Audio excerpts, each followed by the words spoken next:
Hi folks, it's Steve Johnson. It's August 24th of 2014, and I have just had my second DJI Phantom 2 end up in the water at Weatherby Lake.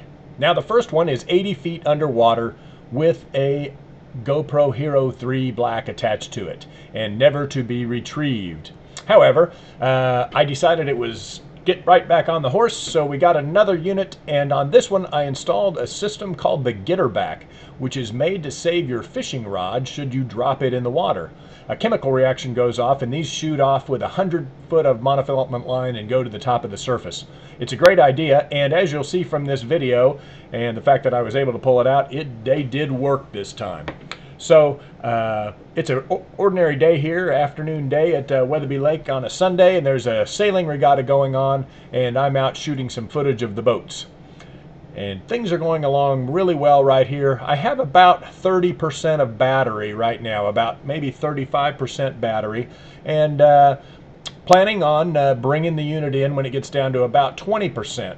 Which is about the time at 10%, 5 to 10%, when the auto land or the return to home function takes place. So at this point I thought I had plenty of time. I'm actually on the pontoon boat on the right.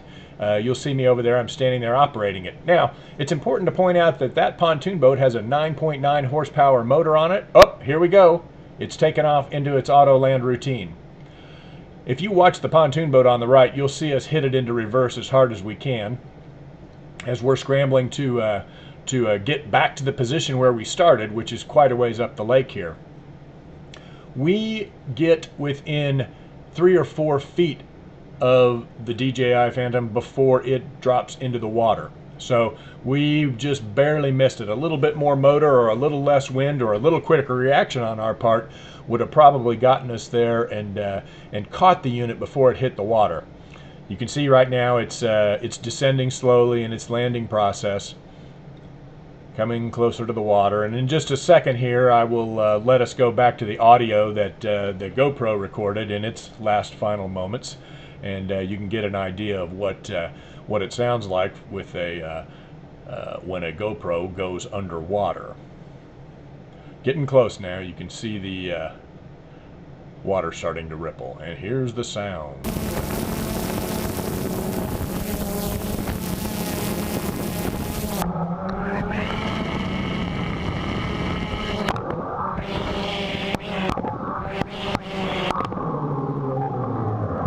And that is all she wrote. Now here you can see me pulling it out of the water. All that string you see there is string from the Getterbacks. They deployed after 3 or 4 minutes. We had almost given up, but we saw them floating there on the surface, and what a joy it was to see those.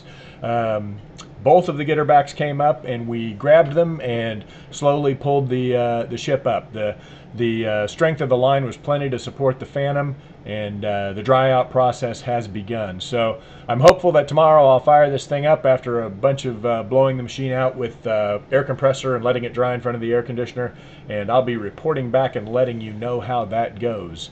But meanwhile, the Getterback system, you'll be able to see here on the screen how you can find out about that if you want to put one of those on your Phantom. I certainly recommend that, and also staying in the place where you start flying from, so that when your Phantom returns to home, you can get back to that spot.